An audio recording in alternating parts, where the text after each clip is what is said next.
Yeah. What is good, folks? It's your boy BQ, formerly of the Impact Lounge. If this is your first time, I guess it's not your first time, but if you didn't catch my review of Turning Point, I got into some details on the channel.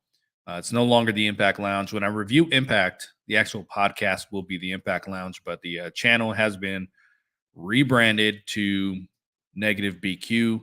And it's just because, I'm to the point I can stand on my own too right now. I don't need the Impact name to be in the channel to do what I do. So that's, kind of the reason for the rebrand. To just gonna kind of do my own thing, and it expands my horizons a little bit. So if I want to talk about some other things, maybe some of the other promotions I watch, I can do that because it's my channel. Why not? Um, One thing I didn't talk about last week when I was talking about Turning Point, I did have a Patreon going for a little while, and it was fun for me to do. But now that I have relocated, moved across the country, working a different schedule, it's not something I can really commit to at the moment. Starting up again and delivering on, so I'm just gonna keep it paused for now. I may look into more of a membership of the channel. That might be a little bit easier for me to be consistent with. But for now, that's still going to be paused until I really settle into my new surroundings. So, enough of all that. Let's talk Impact 1000.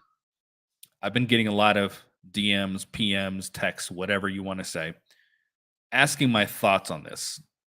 And, in the past, I've kind of established myself as someone who's not really like a nostalgic guy. I've always been critical of, stop living in the past, stop bringing in the old people, etc. Okay. With that being said, I thought this Impact 1000 was excellent. I thought they nailed this. I thought it was a perfect blend of past, present, future, I guess you could say, because some of the people in the present are also, part of the future. But I thought it was a perfect blend without living in the past. Now, there's other companies, WWE and NWA, I guess, are the only couple where they have a history, right? And they've always respected their history, but they've really lived in the moment. They haven't like relied on the history the way Impact has, and the way I've been really, really critical of. So when they announced that they were doing this Impact 1000 thing, I was like, oh, here we go again. They've tried to do shows like this, and they really surprised me. They shocked me. Like they really delivered an excellent episode that, again, like it had elements of the past, but it wasn't reliant on the past. It was very opposite from what they've done.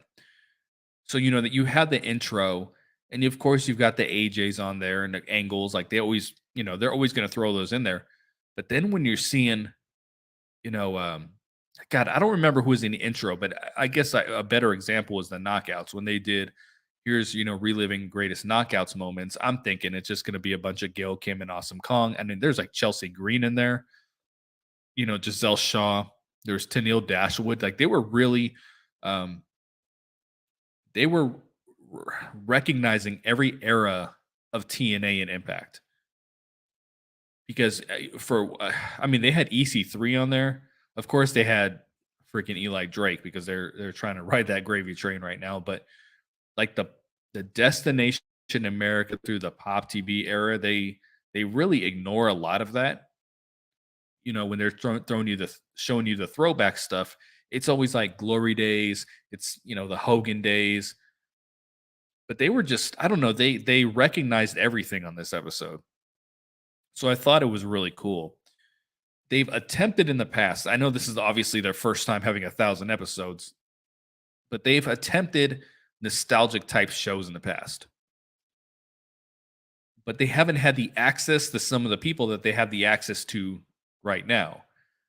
So in the past, they'd be like, okay, well, we're doing this TNA throwback, whatever, or they have certain episodes that they try to have a nostalgic flair to it, and it's ODB, it's God, I'm trying to old members of Aces and Eights, Uh, you know, wrestlers very much past their prime, um, or they've PD Williams, Suicide, shit like that. That's kind of what I'm getting at. So it was always really really watered down when they have tried to bring up the past a little bit.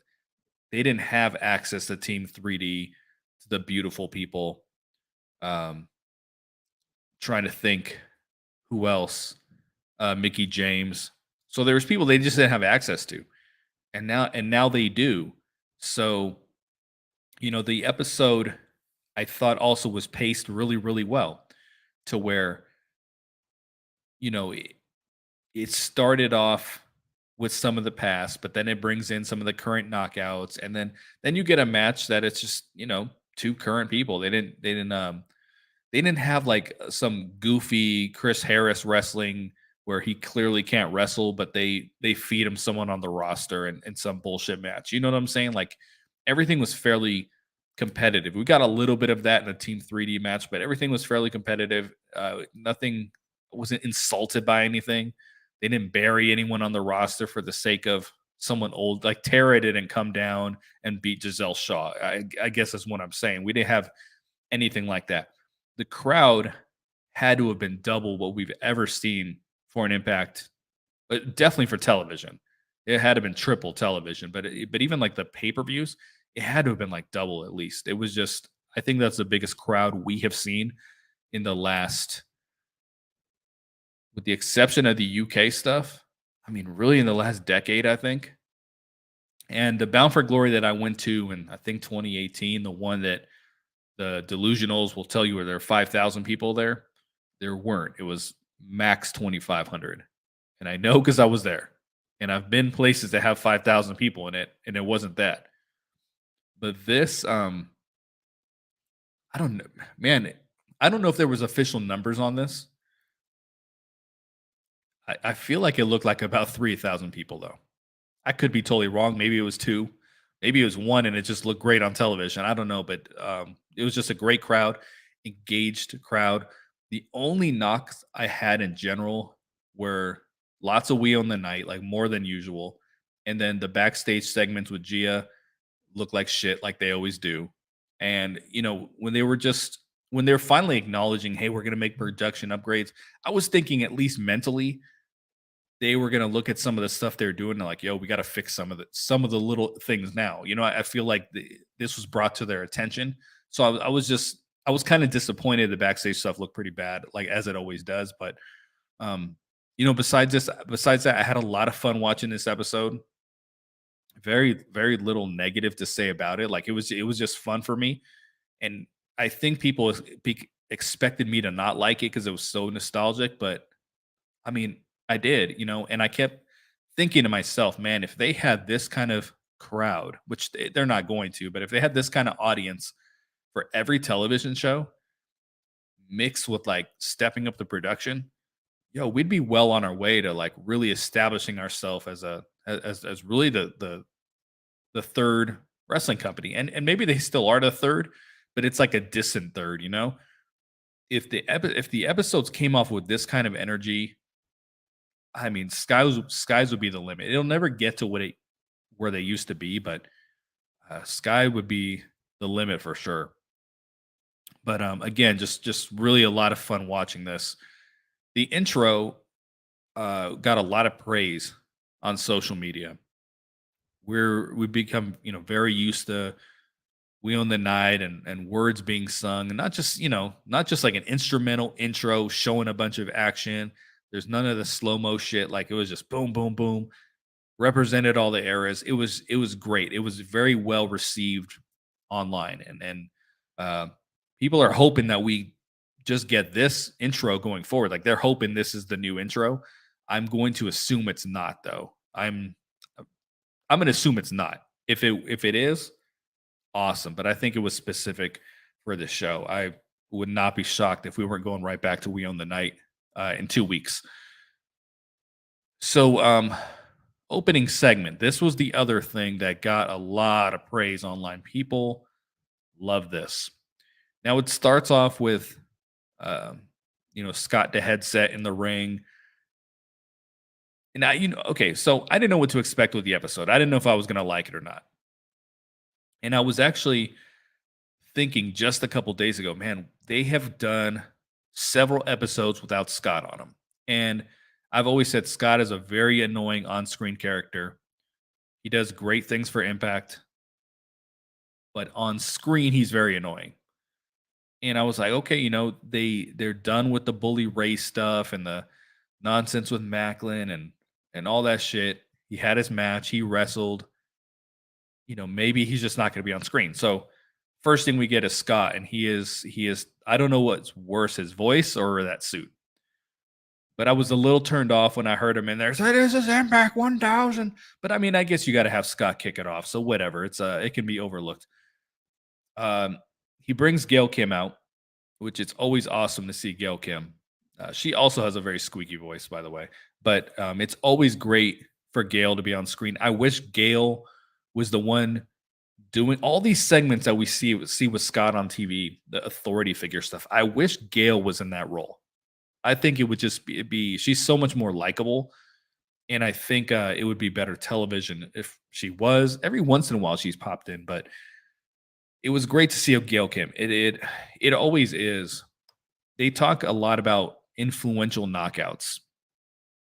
Um, and even when you throw Mickey James into this conversation, nobody's Gail Kim. Gail Kim was the one who straight up chose TNA. And she lost her way at one point and she left and she said it was a financial thing. She went back to WWE, realized she hated it, came back, and she has been, I mean, TNA has been in her blood. So to me, she's truly like the greatest knockout. It's not Awesome Kong. It's not Mickey James. It's some of these other legends that we have. Like Gail Kim, for me, is it. And um, I think we're starting to build some of the knockouts, like Deonna Purrazzo, Jordan Grace, to be the next Gail Kim.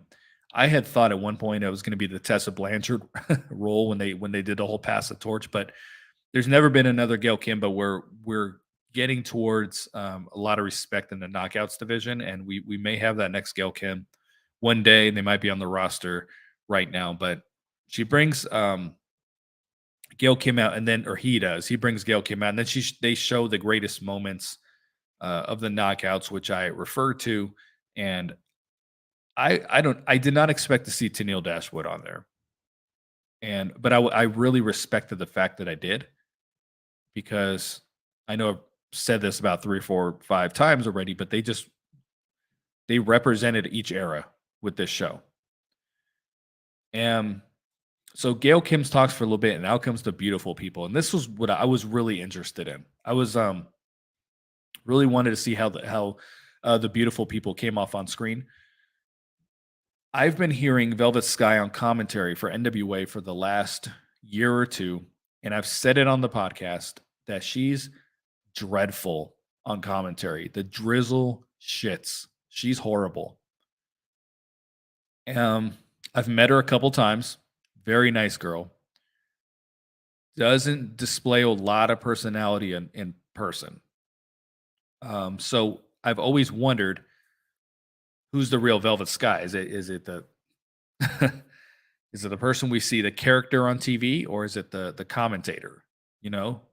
Just complete polar opposites when it comes to television appeal. And she, now Angelina's been wrestling. Okay, like Gail Kim hasn't been. I mean, not Gail Kim. Velvet Sky has not been a television character outside of commentary for a while, since she did a little stuff with ROH with the Allure. So I already knew Angelina Love was going to come off because she's been doing NWA stuff. I knew she was going to come off right. I was pretty impressed with Velvet Sky. They really didn't miss a beat with the beautiful people stuff, with the vibe. And it's a little corny. Some of the stuff they do is corny, but it just works. They make it work. They were the original bad girls. I know WWE tried to. I didn't know this at the time. I guess it just went right over my head, but I learned later that they try to create their own beautiful people with Michelle McCool, who was a Lay Cool, and then Layla, whatever her name was. I knew they were trying to. I mean, I've learned since then they were trying to build their own beautiful people. Um, and this is the beautiful people. These two, like I know we get Madison Rain and the short-lived Lacey Von Erich, but these are the two that that you really think of when it's beautiful people. I would love to see all three. I wouldn't mind seeing Madison as a part of this, but I knew she likely wasn't going to. But it was good to see these two on screen, and I'm an Angelina Love guy. I like her quite a bit, so I hope that they stick around. They would be it would be very beneficial for the knockouts division. Now, Velvet is retired. She does not wrestle. She probably shouldn't wrestle, but she can work in a managerial role. Um, now that they've introduced her as beautiful people, Velvet, I don't think she's going to end up in the commentary booth. That was my big concern when she left NWA. Is that Impact's like, well, we'll use her in the booth, um, and she's unlistenable. So now that we've seen this segment, I don't think they would do that necessarily, but I would love to see them stick around, and it would give a little nostalgia to the division, which they love. They love their nostalgia, but this is like a good nostalgia. Like this is something I actually want to see. So I hope that's the case. I hope they stick around, but they really shined here in this whole segment. Showed a lot of personality, and then Giselle Shaw comes out, and I thought she did a really good job as well. And she mentioned she took what the beautiful people did and improved on it. I thought that was a good line. I thought the reactions from BP were really good. And at this point, the ladies are just coming out left and right. Scott got out of the ring as he should have. He kicked it off because he's in charge, but he didn't stick around in the ring and try to give his 2 cents. And there was a lot of digs back and forth that the knockouts were giving each other, and it was just a very fun segment. But after Giselle got her everything off her chest, then we get Jordan Grace coming out after that, and it's very good to have her back. As I said, she might be that next Gail Kim, someone who's really choosing to be there and choosing to stay and not trying to go to greener pastures. And I'm sure that Gail has done her do her. I'm sure she's made every attempt the last several years when they bring knockouts in, saying, "Hey, this is the place to be. You don't need to go to WWE." She probably told that to Chelsea Green, and Chelsea said, "Okay, cool," and then left twice to go over there. But I think the Jordans, the Dianas, and some of these other girls, I think they're going to be around for the long haul. And then Deanna Perrazzo came out, and I guess she's a heel again. I don't know if they switched her back or what exactly happened. I noticed they were kind of going the babyface route for her for a little bit. She is the real knockouts champion. Um, not the imposter who came out a couple minutes later, which is Trinity. And they had some good digs at each other as well. Where Deanna told me, talk to me when you have 3 reigns.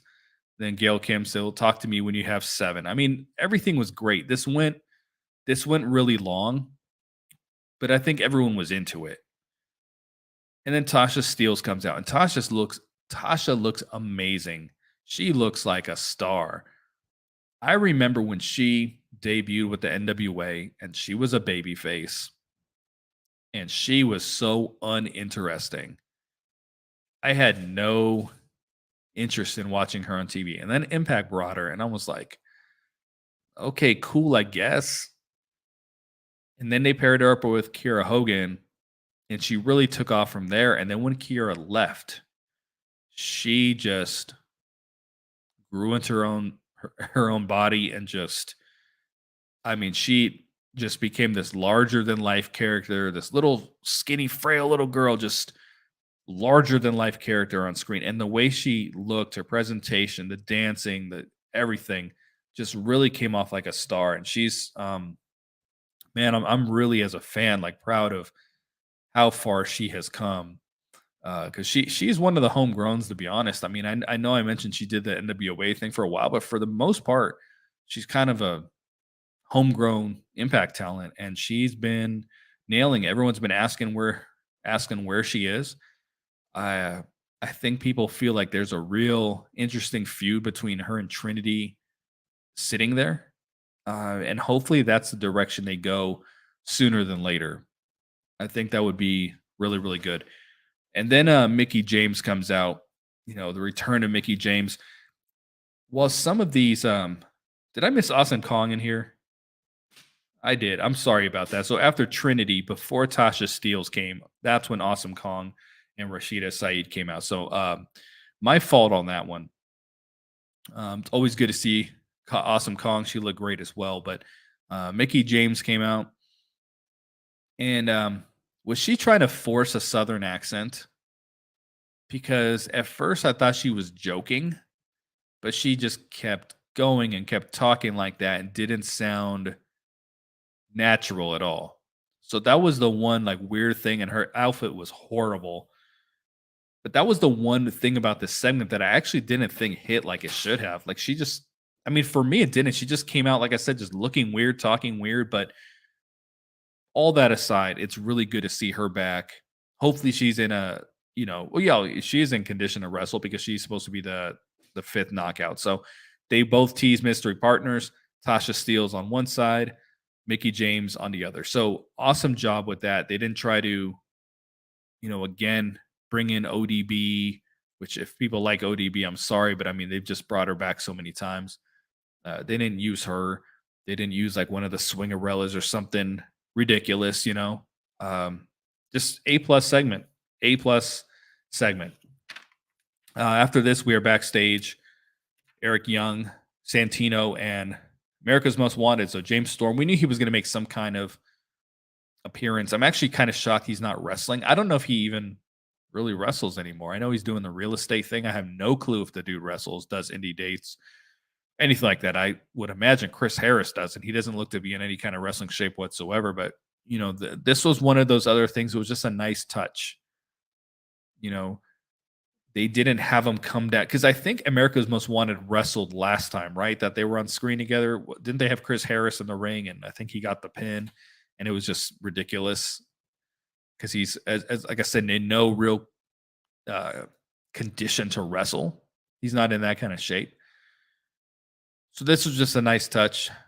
Uh, Shark Boy comes out, and it was very difficult to hear Shark Boy. I mean, obviously he has to talk through that mask, but just because the backstage segments that Impact does are not very well mic'd, or I don't know if that's right.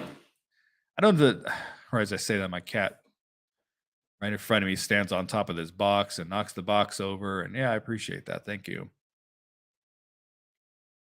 I don't even know what the hell I was saying, but oh, I was just talking about I don't know if the mics are just cheap mics or whatever, but they're not. There's very little soundproof. It's they sound a little cheap back there, and I don't know if that played into a role, but I couldn't really hear Shark Boy very well. Or maybe I'm just getting old. I don't know, but Santino made him like the assistant deputy or whatever Santino's his role is, whatever his title is. So nice little thing. After this is Feast or Fired, and you guys watched the match. I'm not going to list off all these competitors because there was like 20 of them.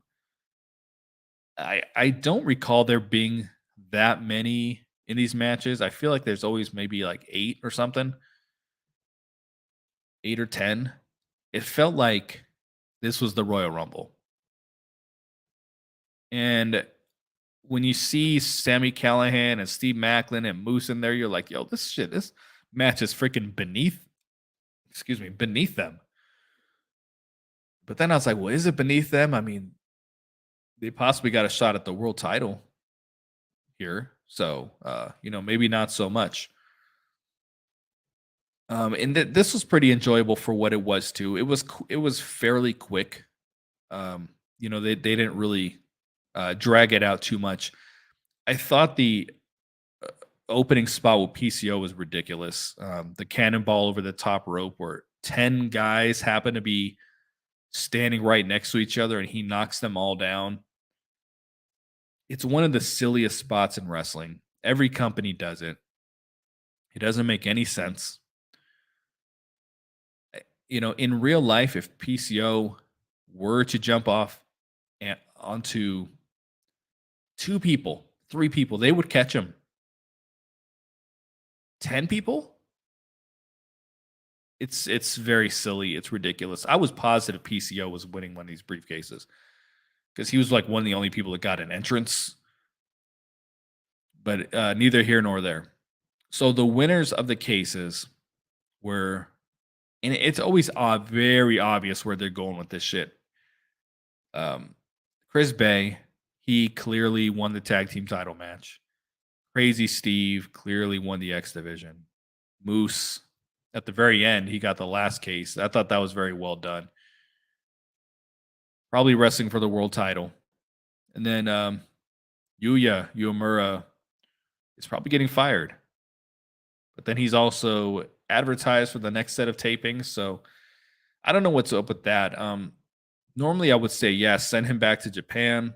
You guys know I called him Jabamura for a long time.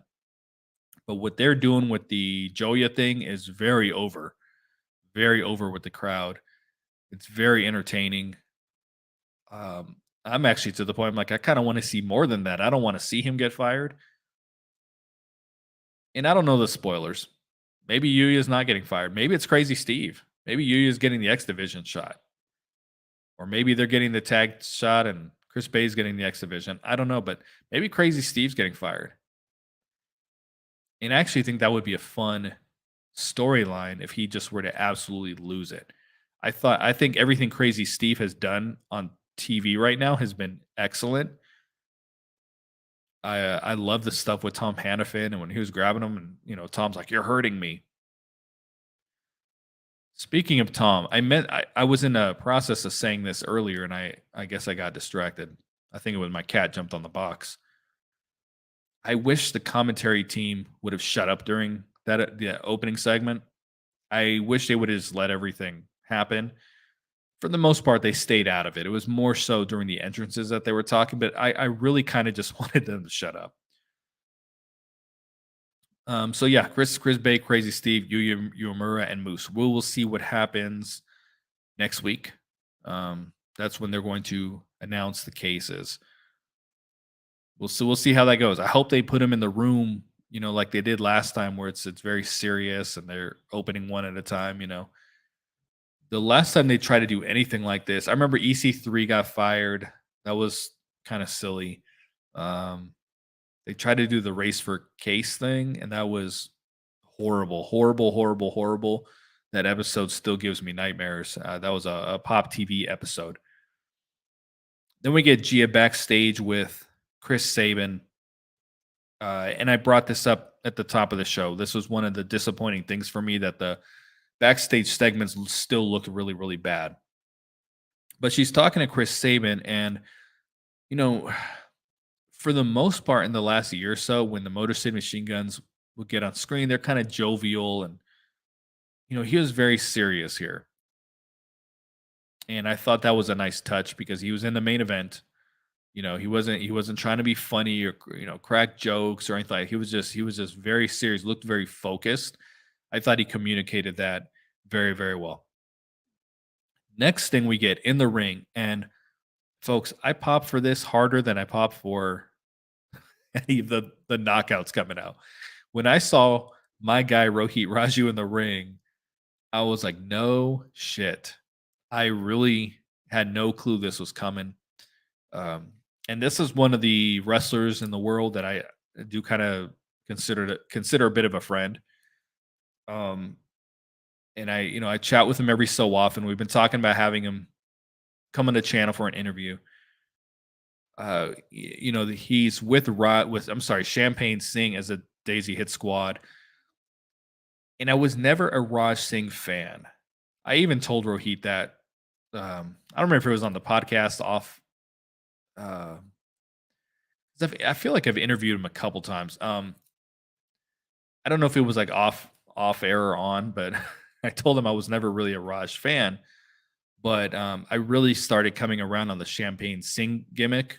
The first couple times I was like, "Ah, I'm not really buying it, but I started to get really entertained with it. And of course, his theme song is absolute fire. And that's another thing from the opening segments. A lot of great theme songs, and we've gotten so far away from that. But I was happy to see them in the ring. They're saying no tag team is done for this company. What we have, I shot him a message. Told him I was really excited to see him on screen. I asked him if he's sticking around. He has not responded to me yet. So if it's, I'll let you guys know. I'll let you know what he says. But um, I was really happy to see them on screen. And I know Rohit okay because he does a lot of independent shows where I used to live in Illinois. So I hope that the Dizzy Hit Squad sticks around and is a thing because the tag team division, like I'm saying, and we're getting like a resurgence. The tag team division is starting to make a comeback from how it was destroyed by the Good Brothers. So this will be another nice team to throw in there. I hope it's still a thing. I know Raj Champagne, excuse me, teams up with Shira, but has that ever really clicked? I don't know. So they take on Team 3D. Bully Ray is now babyface for this match. And Devon comes out as well. Bully Ray or Brother Ray, Brother Devon. And respect to Devon for doing this match. He was clearly struggling to get around a little bit, but he did hit a couple moves that looked good. And when they were going to wrestle, when they were in action, I was positive it was Shira and Singh. Positive. So this was not that far off from that. But it was fun to see them in the ring. And we may never see them again. I don't know. I know they signed a Legends deal with WWE, but I don't know if we're going to see them wrestle again. But it was cool to see them out there doing this, hitting the Dudley Death Drop and putting Rohit through the table. It was cool to see him out there. And I don't know, maybe Bully Ray's time with Impact is up. I have no idea. I don't know if he's part of the plans for Bound for Glory. But this is probably the last time we'll see Team 3D on screen together. They might do something on screen next week. Who knows? But it was cool to see them. We'll see what happens next with Bully Ray. But then after this was kind of one of the down parts of the show.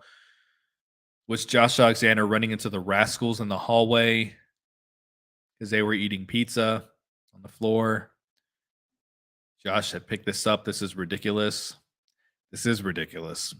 So this was a very bad segment, especially to feature the guy that you've got in there as your guy, your golden boy.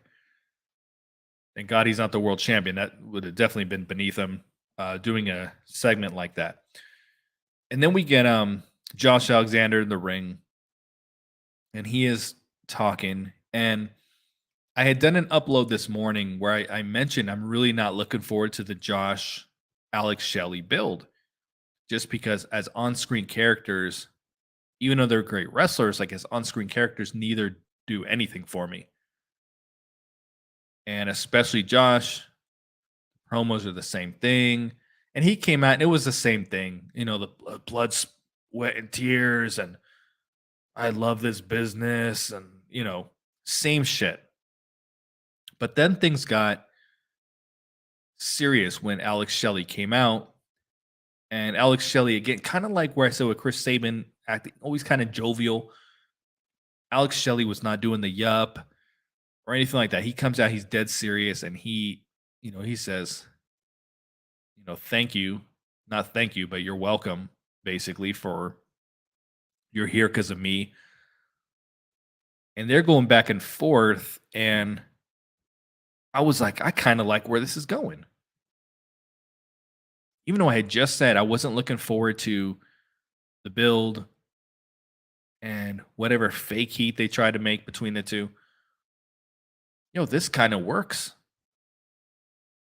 And for Josh to bring up, well, the last time you wrestled for this title was against me and you lost.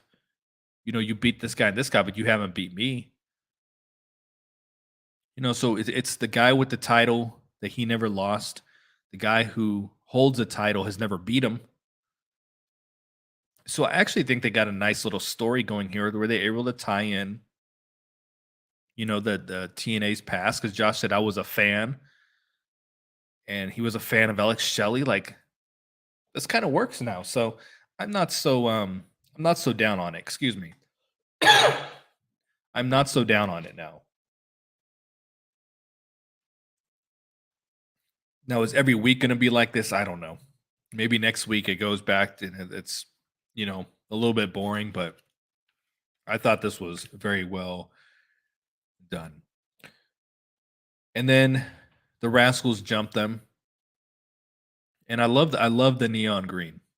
I love it in this show where everybody's red. The neon green looked great. They look like TH2. Is that their names? And Helico and Jack Evans. They had their neon green.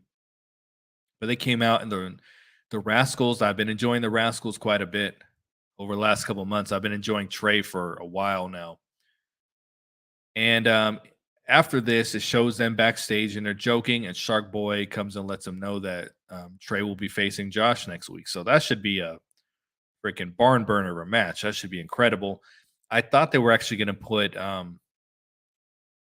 because he said, "What about him?" Talking about Wentz. I thought he was going to put him in a match with Alex Shelley, but maybe Alex Shelley already has a match next week. I can't think offhand, but and then I thought, I wouldn't be shocked if this wasn't a tag team match at some point. They're gonna have to do the can they coexist bullshit. So I can see that happening. But I was actually thinking to myself, are they gonna put the titles on these two? I mean, I want to see the Rascals have a real title run, but I was like, are they gonna put them on Josh and Alex Shelley? And that's gonna be the story where they're both co-champions and they have to coexist to defend the belts. But you know, But I don't know, they kind of had that story with MJF and Adam Cole a little bit on AEW, so I don't see them going that direction, but maybe they will. Maybe these 2 are the champions, they gotta coexist, and they gotta defend the titles at Bound for Glory. It could happen. I think it's too close to that AEW storyline to do it, though, but I really thought for a second that's where they were going with it. And then Kenny King, the real digital media champion, comes up and very upset about losing his title. I am too, Kenny. I am too. And so are the Impact faithful. There is pretty much no one that wanted to see Tommy Dreamer win.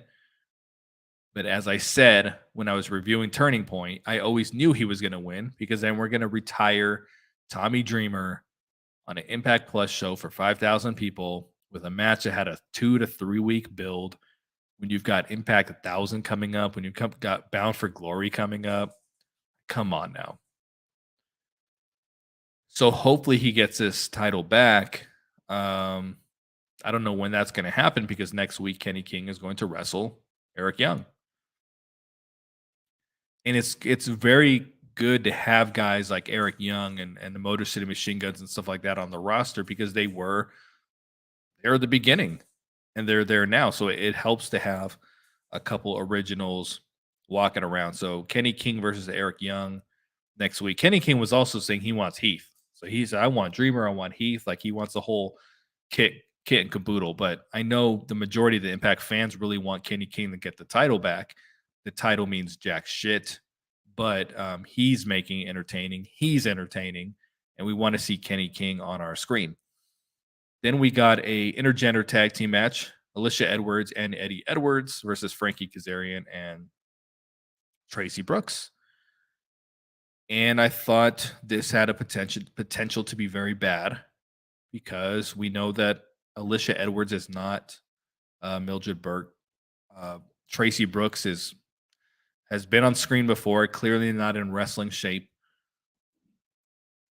I don't know if Eddie Edwards has been in wrestling shape for a couple years now. I say that jokingly. Eddie always puts on good matches, but I didn't know what to expect with the match.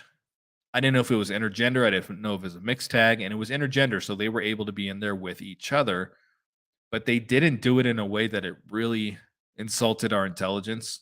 They didn't have them do moves on each other necessarily, but it was laid out really well. Whatever agent put this match together did a pretty good job because it was laid out well. And I'm telling you, Eddie Edwards, Frankie Kazarian, I could watch them wrestle every week. Their matches are so good. And even though I hate watching the same people fight over and over, there's Swan versus Moose and Eddie versus Frankie that I will keep watching. Those are the only ones, though.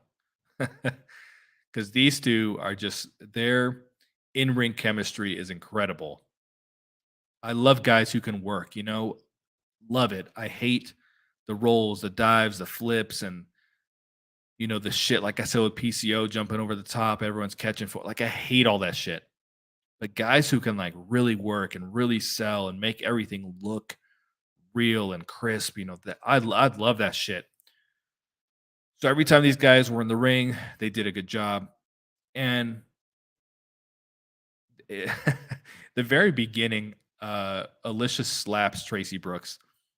And then Tracy Brooks slaps Alicia, and Alicia drops like a sack of shit.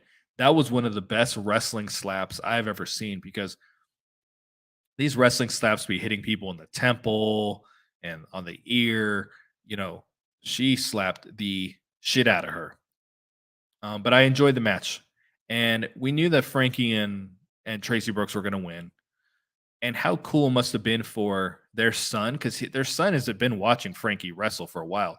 How cool must have it have been for him to see his mom in there, and she wasn't doing a lot. It was very safe. It was the hair pulling, the slamming the head on the ground, the X Factor, the face buster, which I know she used that from the second rope or whatever it is. A lot of really, really safe moves. But then she wins with the fade to black at the end, which I wasn't expecting her to bust anything like that out. I didn't know how they were going to win this match. I envisioned a roll up or something silly. I envisioned kendo sticks being involved. I really envisioned a lot of silliness in this, and we didn't get that. And I think this kind of puts an end to the feud. But I wonder what's next for Eddie and Alicia. They're doing some of their best work right now. Alicia's doing the best work of her career.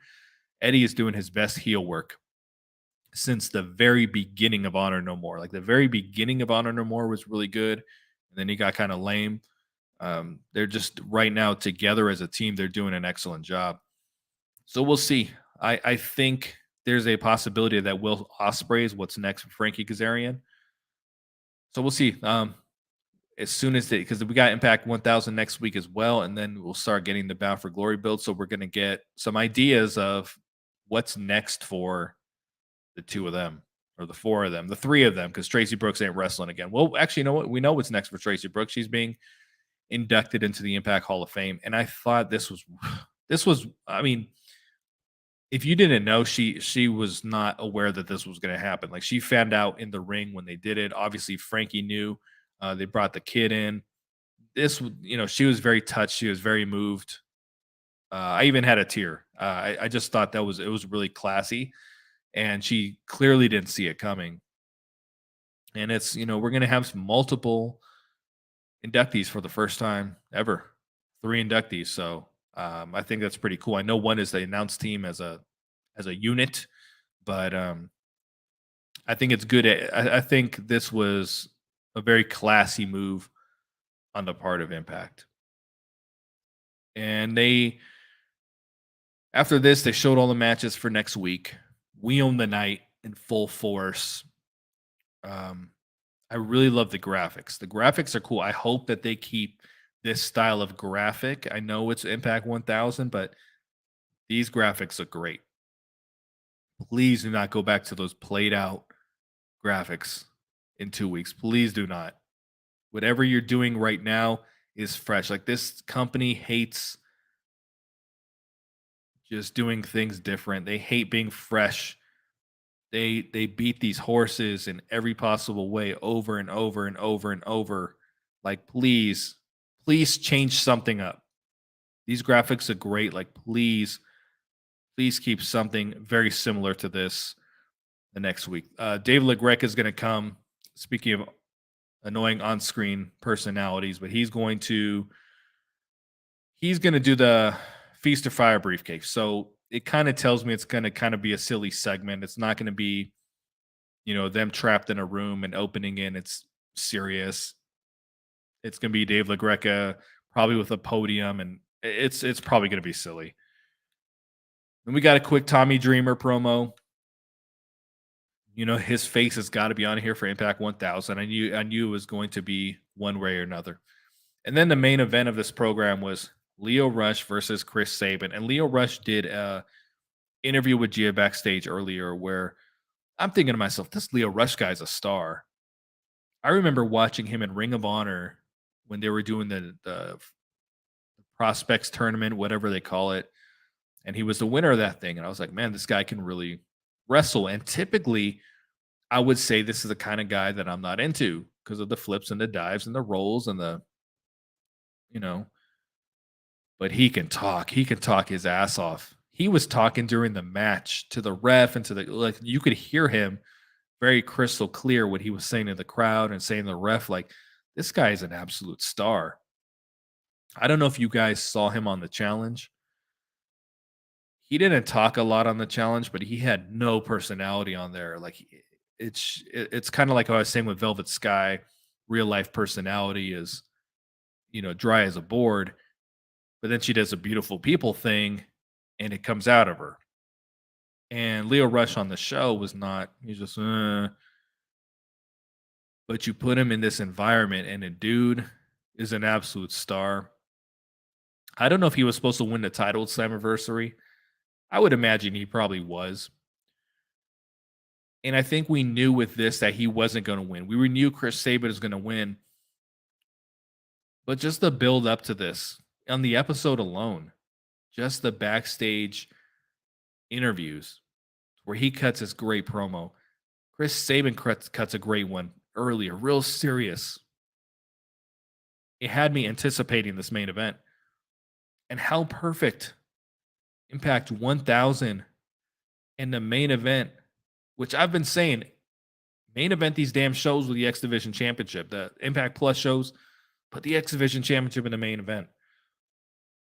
But how perfect to have this opportunity where it's Impact 1000. Chris Sabin is in the main event, one of the originals. He was in the first main event of TNA, their first television program. He's wrestling in this main event to become a 10-time X Division champion. How freaking perfect is that? So even though I knew the dude was going to win this match, I was looking forward to him winning. Usually when matches are predictable, I'm like, okay, whatever. I'm playing on my phone. Like, no, I wanted to see him win the X Division Championship. And at the end, at one point, he hits Cradle Shock, and Leo Rush kicks out. And then he starts trying to take him to the top rope to do the Cradle Shock. And my point is here, WWE had this issue for a long time because they weren't protecting finishers, and everyone was kicking out of everything. So you started to have to win with super finishers and hit them off the top rope. And AEW even does that to a point. AEW, nothing wins in AEW. You can light someone on fire and they'll still kick out. But he starts trying to do the Cradle Shock from the top rope. I'm like, oh man, here we go. Like, come up with something different. But Leo Rush gets out of it. And then he hits the final hour off the top rope, which is really impressive. And I thought for a second he had the match won. But there is a unwritten rule in wrestling that if someone kicks out of a finish, then the opponent has to have their finish kicked out of 30 seconds later. That's just how it is. One finisher gets kicked out of, they're both getting kicked out of. So he did He did kick out of this, and they really sold. Like there was really moments in this match because I don't buy near falls. I always know if it's not a finisher, the match isn't over. But he hit the clothesline from Hell, Michigan, or whatever he calls it. He hits that. He hits the like an Emerald Fusion. I thought that was it. I thought that was the match. He kicks out, and they don't. Impact does not overdo the near falls. So when they do happen in a lot of these cases, they just come off great.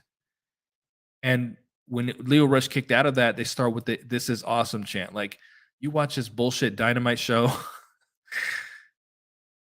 Say bullshit. I mean, I like the show good enough, but it's "This is awesome" in every match. Everyone's kicking out of everything. Nothing beats anybody. And when we watch the Impact show, we don't hear the Impact.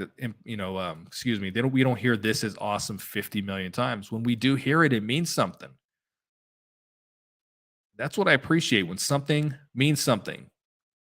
Just like when I say all the time that if something's good, I'm going to say it's good. And when I say it's good, I want it to mean something. I stand by that. And then Chris, but my whole point was he didn't need the super finisher. They were able to build up to a very climactic, finish where he did hit the cradle shock, but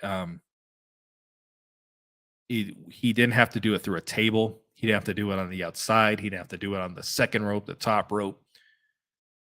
They really told it for an X Division match. They told an excellent in-ring story here. This was one of their better matches of the year. I hope that this is when they at end of the year say, "Hey, we're going to ask you what the matches of the year were." This needs to be on there.